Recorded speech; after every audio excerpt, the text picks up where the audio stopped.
ବିଛଣାରେ ବସି ଭୋଜନ କରୁଥିବା ଲୋକମାନେ ଏହି ଭିଡ଼ିଓକୁ ଗୋଟିଏ ଥର ନିଶ୍ଚୟ ଦେଖନ୍ତୁ। ବିଛଣାରେ ବସି ଭୋଜନ କରିଲେ କ'ଣ ହୋଇଥାଏ? ଆସନ୍ତୁ ଜାଣିବା।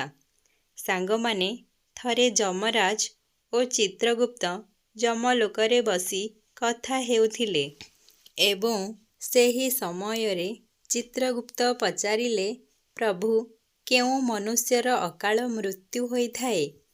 କେଉଁ ମନୁଷ୍ୟର ଭାଗ୍ୟରେ ସନ୍ତାନ ସୁଖ ନାହିଁ ଓ କିଛି ମନୁଷ୍ୟଙ୍କର ଅଳ୍ପ ସମୟରେ କାହିଁକି ମୃତ୍ୟୁ ହୋଇଯାଇଥାଏ? ଏହିସବୁ ପଛରେ କ'ଣ କାରଣ ଅଛି? ସେହି ସମୟରେ ଯମରାଜ କହିଲେ, ହେ ଚିତ୍ରଗୁପ୍ତ, ତୁମେ ଉଚିତ ପ୍ରଶ୍ନ ପଚାରିଛ। ଏହିସବୁ ପ୍ରଶ୍ନର ଉତ୍ତର ମନୁଷ୍ୟର ପ୍ରକୃତି ଓ ଅଭ୍ୟାସ ଭିତରେ ଲୁଚି ରହିଛି। ମନୁଷ୍ୟ ଯେଉଁ ପ୍ରକାରର ଆଚରଣ କରିଥାଏ, ତାକୁ ସେହିଭଳି ସୁଖ ଓ ଦୁଃଖ ଭୋଗିବାକୁ ପଡ଼ିଥାଏ। ମନୁଷ୍ୟର ଅକାଳ ମୃତ୍ୟୁ ତା'ର ପ୍ରକୃତି କାରଣରୁ ହୋଇଥାଏ। ତୁମର ପ୍ରଶ୍ନର ଉତ୍ତର ଦେବା ପୂର୍ବରୁ ମୁଁ ତୁମକୁ ଏକ ମହତ୍ତ୍ୱପୂର୍ଣ୍ଣ କଥା ଶୁଣାଉଛି। ଏହି କଥାରେ ତୁମକୁ ତୁମର ସବୁ ପ୍ରଶ୍ନର ଉତ୍ତର ମିଳିଯିବ। ସେଥିପାଇଁ ତୁମେ ଏହି କଥାଟିକୁ ଅତି ଧ୍ୟାନର ସହ ନିଶ୍ଚୟ ଶୁଣିବା ଉଚିତ। ସାଙ୍ଗମାନେ ଯମରାଜ ଚିତ୍ରଗୁପ୍ତକୁ ଯେଉଁ କଥାଟିକୁ ଶୁଣାଇଲେ, ଆଜି ଆମେ ଆପଣମାନଙ୍କୁ ସେହି କଥା ଶୁଣାଇବାକୁ ଯାଉଛୁ। ସେଥିପାଇଁ ଆପଣମାନେ ଏହାକୁ ଧ୍ୟାନର ସହିତ ଶୁଣନ୍ତୁ। ଏହି କଥାରେ ମନୁଷ୍ୟର ଆଚାର ବିଚାର, ଭଲ ଏବଂ ଖରାପ ଅଭ୍ୟାସ ବା ପ୍ରକୃତି ତଥା ଜନ୍ମ ମୃତ୍ୟୁ ବିଷୟରେ ବହୁତ ମହତ୍ତ୍ୱପୂର୍ଣ୍ଣ ଜ୍ଞାନ ଦିଆଯାଇଛି। ଏହି ଜ୍ଞାନକୁ କେବେ ବି ଅଧା ଶୁଣିବା ଉଚିତ ନୁହେଁ। ତାହେଲେ ଡେରି ନ କରି ଆରମ୍ଭ କରିବା। ଚାଲନ୍ତୁ। ଯମରାଜ କହିଲେ, ଚିତ୍ରଗୁପ୍ତ, ଏହା ଏକ ସମୟର କଥା ଅଟେ। ଦକ୍ଷିଣ ନଗରୀରେ ଏକ ସୁନ୍ଦର ନଗରୀ ଥିଲା ଏବଂ ସେଠାରେ ଏକ ଧନବାନ ମହାରାଜା ରହୁଥିଲେ, ଯାହାର ନାମ ଥିଲା ଦିଗମ୍ବର। ଦିଗମ୍ବର ବହୁତ ପରିଶ୍ରମୀ ଲୋକ ଥିଲେ। ସେ ନିଜର ପରିଶ୍ରମ ଦ୍ୱାରା ସମସ୍ତ ଧନ ଉପାର୍ଜନ କରିଥିଲେ। ତାଙ୍କର ବହୁତ ବଡ଼ ବ୍ୟାପାର ଥିଲା ଏବଂ ତା ସହିତ ତାଙ୍କ ପାଖରେ ବହୁତ ଅଧିକ ଜମିବାଡ଼ି ମଧ୍ୟ ଥିଲା। ପୂରା ନଗରରେ ଦିଗମ୍ବର ଭଳି ଧନୀ ଲୋକ କେହି ବି ନଥିଲେ। ସୌଭାଗ୍ୟରୁ ଦିଗମ୍ବରଙ୍କର 3 ପୁତ୍ର ଓ 2 କନ୍ୟା ଥିଲେ। ଦିଗମ୍ବରଙ୍କର ସମସ୍ତ ପୁତ୍ରଙ୍କର ବିବାହ ହୋଇସାରିଥିଲା ଏବଂ ତାଙ୍କର 3 ପୁତ୍ର ତାଙ୍କ ସାଥିରେ ହିଁ ରହୁଥିଲେ ଏବଂ ସବୁ କାମ କାର୍ଯ୍ୟରେ ତାଙ୍କର ସହାୟତା କରୁଥିଲେ। ଦିଗମ୍ବରଙ୍କର ବଡ଼ ପୁଅ ବହୁତ ଜ୍ଞାନୀ ଓ ବୁଦ୍ଧିମାନ ଥିଲା। ତେଣୁ ସେ ନିଜର ପିତାଙ୍କର ସବୁ କାର୍ଯ୍ୟ ସମ୍ଭାଳୁଥିଲା। ଦ୍ୱିତୀୟ ପୁଅ ଶ୍ୟାମ। ଶ୍ୟାମ ବି ସବୁ ଜମିବାଡ଼ିର ରକ୍ଷଣାବେକ୍ଷଣ କରିବା ସହିତ ସବୁ କାର୍ଯ୍ୟ କରୁଥିଲା ଏବଂ ତାଙ୍କର ତୃତୀୟ ପୁତ୍ର ବିଦ୍ୟା ଅର୍ଜନ କରୁଥିଲା। ଦିଗମ୍ବରଙ୍କର 2 ପୁଅର ବିବାହ ହୋଇସାରିଥିଲା ଏବଂ ସାନ ପୁଅର ପାଠପଢ଼ା ସରିବା ପରେ ତା'ର ବି ବିବାହ କରାଇଦେଲେ ଏବଂ ତାକୁ ନିଜ ବ୍ୟାପାର କାମରେ ଲଗାଇଦେଲେ। ଭଗବାନଙ୍କର କୃପାରୁ ସବୁ କିଛି ଠିକ୍ ଭାବରେ ଚାଲୁଥିଲା। କିଛି ବର୍ଷ ବିତିଗଲା ପରେ ଦିଗମ୍ବରଙ୍କର ପୁଅମାନେ ତାଙ୍କର ବ୍ୟାପାରକୁ ଆହୁରି ଆଗକୁ ବଢ଼ାଇଦେଲେ। ଯେତେବେଳେ ଦିଗମ୍ବରଙ୍କର ମୃତ୍ୟୁ ସମୟ ପାଖେଇ ଆସିଲା, ସେ ନିଜର ସମସ୍ତ ସମ୍ପତ୍ତିକୁ ବାଣ୍ଟି ଦେବା ପାଇଁ ଚିନ୍ତା କଲେ। ସେ ନିଜର 3 ପୁଅ ଭିତରେ ସମ୍ପତ୍ତିକୁ ସମାନ ସମାନ କରି ବାଣ୍ଟିଦେଲେ ଏବଂ ସେ ବହୁତ ପ୍ରସନ୍ନତାର ସହିତ ନିଜର ମୃତ୍ୟୁକୁ ସ୍ୱୀକାର କରିନେଲେ। ଦିଗମ୍ବରଙ୍କର ମୃତ୍ୟୁ ପରେ ତାଙ୍କର 3 ପୁତ୍ର ନିଜର ମିଳିଥିବା ସମ୍ପତ୍ତିକୁ ସମ୍ଭାଳିବାକୁ ଲାଗିଲେ। ଏହିଭଳି ଭାବରେ ସମୟ ବିତିବାକୁ ଲାଗିଲା ଏବଂ ତାଙ୍କର ପୁଅମାନେ ନିଜ ନିଜ ଘରେ ପ୍ରତିବର୍ଷ ପିତାଙ୍କର ଶ୍ରାଦ୍ଧ କରୁଥିଲେ ଏବଂ ନଦୀରେ ଯାଇ ତର୍ପଣ ମଧ୍ୟ କରୁଥିଲେ, ଯେଉଁପରି ପିତାଙ୍କର ଆତ୍ମାକୁ ଶାନ୍ତି ମିଳିପାରିବ। ଦିଗମ୍ବରଙ୍କର ବଡ଼ ପୁଅକୁ ଅତ୍ୟନ୍ତ ସୁନ୍ଦର 3ଟି ପୁଅ ପ୍ରାପ୍ତ ହେଲା। ଦ୍ୱିତୀୟ ପୁତ୍ରକୁ 2 ଗୋଟି ପୁତ୍ର ଓ ଗୋଟିଏ କନ୍ୟା ପ୍ରାପ୍ତି ହେଲା। କିନ୍ତୁ ସବୁଠୁ ସାନ ପୁଅର କୌଣସି ସନ୍ତାନ ହେଲା ନାହିଁ। ସେ ବହୁତ ଉପାୟ କରିଲା, କିନ୍ତୁ ତାକୁ କେବେ ବି ସନ୍ତାନ ସୁଖ ମିଳିଲା ନାହିଁ, ଯେଉଁଥିପାଇଁ ସେ ସର୍ବଦା ଦୁଃଖୀ ଓ ନିରାଶ ରହିବା ପାଇଁ ଲାଗିଲା। କିଛି ବର୍ଷ ବିତିଗଲା ପରେ ଦିଗମ୍ବରଙ୍କର ସାନ ପୁଅ ଅଚାନକ ଅସୁସ୍ଥ ହୋଇଗଲା ଏବଂ ସେ ନିଜର ରୋଗ ଭଲ କରିବା ପାଇଁ ନିଜର ସମସ୍ତ ପୁଞ୍ଜି ଖର୍ଚ୍ଚ କରିଦେଲା। ସେ ନିଜର ରୋଗ ଭଲ କରିବା ପାଇଁ ଦୂର ଦୂରରୁ ବୈଦ୍ୟ ଡାକିଥିଲା। ଅସୁସ୍ଥତା କାରଣରୁ ସେ ନିଜର କାମ କାର୍ଯ୍ୟରେ ଧ୍ୟାନ ନ ଦେବାରୁ ତାର ପରିସ୍ଥିତି ଆହୁରି ଖରାପ ହେବାକୁ ଲାଗିଲା। ସେ ଅନେକ ଥର ନିଜର ଭାଇମାନଙ୍କଠାରୁ ସାହାଯ୍ୟ ମାଗି ତାଙ୍କ ପାଖରୁ ଧାର ଉଧାର ଆଣି ନିଜର ପରିବାରର ଗୁଜୁରାଣ ମେଣ୍ଟାଉଥିଲା। କିଛି ବୈଦ୍ୟଙ୍କୁ ଦେଖାଇବା ପରେ ମଧ୍ୟ ତାର ରୋଗ ଠିକ୍ ହେଲା ନାହିଁ।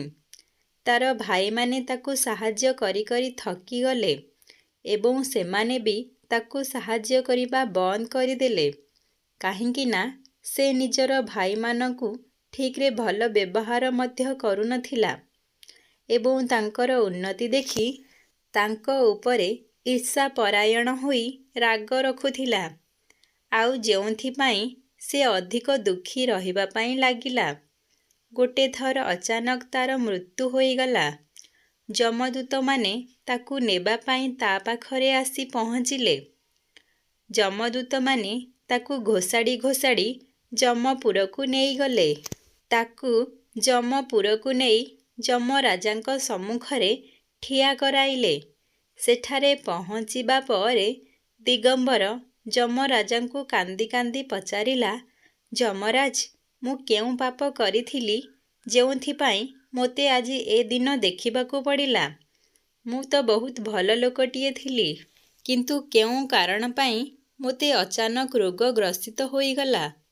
କେଉଁ କାରଣ ପାଇଁ ମୋର ସବୁ କିଛି ନଷ୍ଟ ହୋଇଗଲା? ଏମିତି କେଉଁ ପାପ କରିଥିଲି ମୁଁ? ଯମରାଜ କହିଲେ, ଆରେ ମୂର୍ଖ, ତୁ ବହୁତ ବଡ଼ ପାପ କରିଛୁ। ତୋର ଖରାପ ଅଭ୍ୟାସ ଓ ପ୍ରକୃତି କାରଣରୁ ତୁ ଆଜି ଏ ଦିନ ଦେଖୁଛୁ। ତୋର ଅକାଳ ମୃତ୍ୟୁର କାରଣ ତୁ ନିଜେ ଅଟୁ। ଏବେ ମୁଁ ତୋତେ କହୁଛି କି ତୁ ଶାସ୍ତ୍ରର କେଉଁ ନିୟମ ଉଲ୍ଲଙ୍ଘନ କରିଛୁ, ଯେଉଁଥିପାଇଁ ତୁ ଆଜି ଏ ଦୁର୍ଦ୍ଦଶା ଭୋଗୁଛୁ। ଯମରାଜ କହିଲେ, ମନୁଷ୍ୟ ସର୍ବଦା ନିଜର 5 ଅଙ୍ଗକୁ ପରିଷ୍କାର କରି ଭୋଜନ କରିବା ଉଚିତ ହୋଇଥାଏ, ତଥା 2 ଗୋଡ଼, 2 ହାତ ଓ ମୁଖକୁ ଭଲ ଭାବରେ ପରିଷ୍କାର କରି ଭୋଜନ କରିବା ଅତ୍ୟନ୍ତ ଆବଶ୍ୟକ ହୋଇଥାଏ। ଏମିତି କରିବା ଦ୍ୱାରା ମନୁଷ୍ୟର ଶରୀରରୁ ରୋଗ ଦୂର ହୋଇଥାଏ ଏବଂ ବ୍ୟକ୍ତି ଦୀର୍ଘାୟୁ ହୋଇଥାଏ। କିନ୍ତୁ ତୁ ବିନା ସ୍ନାନରେ ଭୋଜନ କରିଲୁ। ଭୋଜନ ଆରମ୍ଭ କରିବା ପୂର୍ବରୁ ସେହି ଭୋଜନ ପାଇଁ ଭଗବାନଙ୍କୁ ଧନ୍ୟବାଦ ଜଣାଇବା ଦରକାର। ଏ ସଂସାରର ସମସ୍ତ ପ୍ରାଣୀଙ୍କୁ ଭୋଜନ କରିବା ପାଇଁ ପ୍ରାର୍ଥନା କରିବା ଉଚିତ। ଏହିଭଳି ଭାବରେ ଅନ୍ୟ ଦେବତାଙ୍କୁ ପ୍ରଣାମ କରି ଭୋଜନ କରିବା ଦ୍ୱାରା ମନୁଷ୍ୟକୁ କୌଣସି ପାପ ଲାଗିନଥାଏ। କିନ୍ତୁ ତୁ ଏପରି କରିଲୁ ନାହିଁ। ଈଶ୍ୱରଙ୍କୁ ଧନ୍ୟବାଦ ଦେଇନାହୁଁ। ତୁ କେବେ ବି କୌଣସି ପ୍ରାଣୀକୁ ଭୋଜନ ଦେଇନାହୁଁ। କେବେ ବି ଦ୍ୱାରକୁ ଆସିଥିବା ଭିକାରୀକୁ ଅନ୍ନ ଦେଇନାହୁଁ।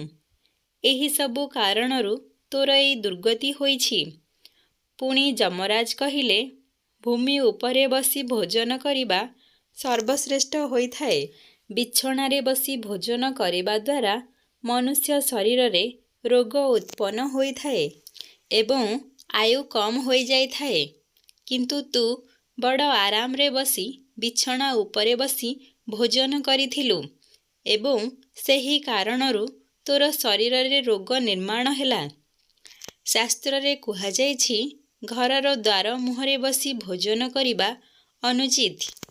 କିନ୍ତୁ ତୁ ଏହି ନିୟମକୁ ମଧ୍ୟ ପାଳନ କରିଲୁ ନାହିଁ। ତେଣୁ ତୋର ସମସ୍ତ ଧନ ସମ୍ପତ୍ତି ନଷ୍ଟ ହୋଇଗଲା। ଘରର ଦ୍ୱାର ମୁହଁରେ ବସି ଭୋଜନ କରିବା ଦ୍ୱାରା ଧନ ନାଶ ହୋଇଥାଏ। ପୁଣି ଯମରାଜ କହିଲେ, 3 ପ୍ରକାରର ଭୋଜନ ମନୁଷ୍ୟକୁ କରିବା ଉଚିତ ନୁହେଁ, ତଥା ଯେଉଁ ଭୋଜନ ଉପରେ କୌଣସି ବ୍ୟକ୍ତି ପାଦ ରଖି ଚାଲିଯାଏ କିମ୍ବା ଭୋଜନ ଉପରେ ଡେଇଁକି ଚାଲିଯାଏ, ଏହିଭଳି ଭୋଜନ ଅଶୁଦ୍ଧ ହୋଇଯାଇଥାଏ। ତେଣୁ ଏମିତି ଭୋଜନ କରିବା ଅନୁଚିତ ହୋଇଥାଏ। ଏହି ଭୋଜନକୁ ପଶୁକୁ ଖାଇବାକୁ ଦେବା ଉଚିତ। ଏମିତି ଭୋଜନ କରିବା ଦ୍ୱାରା ମନୁଷ୍ୟର ଆୟୁ କମ୍ ହୋଇଯାଇଥାଏ ଏବଂ ତାର ଶରୀରରେ ବିଭିନ୍ନ ପ୍ରକାରର ରୋଗ ସୃଷ୍ଟି ହୋଇଥାଏ। ଯେଉଁ ଭୋଜନରୁ କେଶ ବାହାରିଥାଏ, ତେବେ ଏହି ଭୋଜନକୁ ତ୍ୟାଗ କରିଦେବା ଉଚିତ। ଏହିଭଳି ଭୋଜନ କେବେ ହେଲେ ଈଶ୍ୱରଙ୍କୁ ଚଢ଼ାଇବା ଉଚିତ ନୁହେଁ। ଏହି ଭୋଜନ ପ୍ରେତକୁ ପ୍ରାପ୍ତ ହୋଇଯାଇଥାଏ। ଯମରାଜ କହିଲେ, ଅନ୍ୟ ପାଇଁ ବଢ଼ାଯାଇଥିବା ଖାଦ୍ୟକୁ କେବେ ବି ଖାଇବା ଉଚିତ ନୁହେଁ। ଯେଉଁ ମନୁଷ୍ୟ ଅନ୍ୟର ଭୋଜନକୁ ଛଡ଼ାଇ ଖାଇଥାଏ କିମ୍ବା କାହାକୁ ନ ଦେଇ ଭୋଜନ କରିଥାଏ, ଏମିତି କରିବା ଦ୍ୱାରା ଦେବୀ ଅନ୍ନପୂର୍ଣ୍ଣା କ୍ରୋଧିତ ହୋଇଯାଇଥାନ୍ତି। କିନ୍ତୁ ତୁମେ ଏହି ନିୟମ ପାଳନ କରିନାହଁ, ତେଣୁ ତୁମର ଆୟୁ କମ୍ ହୋଇଗଲା। ଶାସ୍ତ୍ର ଅନୁଯାୟୀ ଦିନ ସମୟରେ ଉତ୍ତର ଦିଗ ଆଡ଼କୁ ମୁହଁ କରି ମଳତ୍ୟାଗ କରିବା ଉଚିତ। ଯଦି ରାତ୍ରି ସମୟରେ ମଳତ୍ୟାଗ କରୁଛନ୍ତି, ତେବେ ଦକ୍ଷିଣ ଦିଗ ଆଡ଼କୁ ମୁହଁ କରିବା ଉଚିତ। ମଳତ୍ୟାଗ କରିବା ସମୟରେ ମୁଣ୍ଡକୁ ଘୋଡ଼ାଇ ରଖିବା ଉଚିତ। କୌଣସି ଗଛ ତଳେ, କୂଅ ପାଖରେ, ନଦୀ କୂଳେ, ଗୋଶାଳା ପାଖରେ, ଦେବ ମନ୍ଦିର, ଅଗ୍ନି ପାଖରେ କିମ୍ବା ଶ୍ମଶାନ ପାଖରେ କେବେ ବି ମଳତ୍ୟାଗ କରିବା ଉଚିତ ନୁହେଁ। ଶାସ୍ତ୍ରରେ କୁହାଯାଇଛି, ଠିଆ ହୋଇ ମଳତ୍ୟାଗ କରିବା ଅନୁଚିତ। ଏମିତି କରିବା ଦ୍ୱାରା ଶରୀରରେ ରୋଗ ଓ ବିକାର ସୃଷ୍ଟି ହୋଇଥାଏ। ଏହା ସହିତ ନିବସ୍ତ୍ର ହୋଇ ମଳତ୍ୟାଗ କରିବା ଅନୁଚିତ।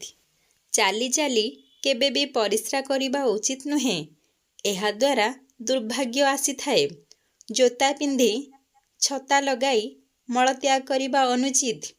କେବେ ବି କୌଣସି ସ୍ତ୍ରୀ, ଗୁରୁ, ଦେବତା, ମନ୍ଦିର, ପାଣି ଆଡ଼କୁ ମୁହଁ କରି କିମ୍ବା ଆକାଶରେ ଗ୍ରହ ଦେଖି ମଳତ୍ୟାଗ କରିବା ଅନୁଚିତ। ରାତ୍ରିରେ ଚନ୍ଦ୍ରମା କିମ୍ବା ଅଗ୍ନିକୁ ଦେଖି ମଳତ୍ୟାଗ କରିବା ଉଚିତ ନୁହେଁ। ଏହାଦ୍ୱାରା ଜୀବନରେ ଦୁଃଖ ସଙ୍କଟ ଆସିଥାଏ। ମଳତ୍ୟାଗ କରିବା ପରେ ଭଲ ଭାବରେ ସ୍ୱଚ୍ଛ ହୋଇ ନିଜର ହାତକୁ ଭଲରେ ପରିଷ୍କାର କରିବା ଉଚିତ। ଯମରାଜ କହିଲେ, ନିବସ୍ତ୍ର ହୋଇ ସ୍ନାନ କରିବା ଦ୍ୱାରା ନିଜର ପିତୃପୁରୁଷ ସର୍ବଦା ଅସନ୍ତୁଷ୍ଟ ହୋଇଥାନ୍ତି। ସେଥିପାଇଁ ତୁମେ ଆଜି ଏହିସବୁ କଷ୍ଟ ପାଉଛ। ଯମରାଜ ଏହିଭଳି ଭାବରେ ଦିଗମ୍ବରଙ୍କର ସାନ ପୁଅକୁ ବହୁତ ସାରା ଜ୍ଞାନ ପ୍ରଦାନ କରିଲେ ଏବଂ ଯମଦୂତଙ୍କୁ ଆଦେଶ ଦେଇ ତାକୁ ନର୍କକୁ ପଠାଇଦେଲେ।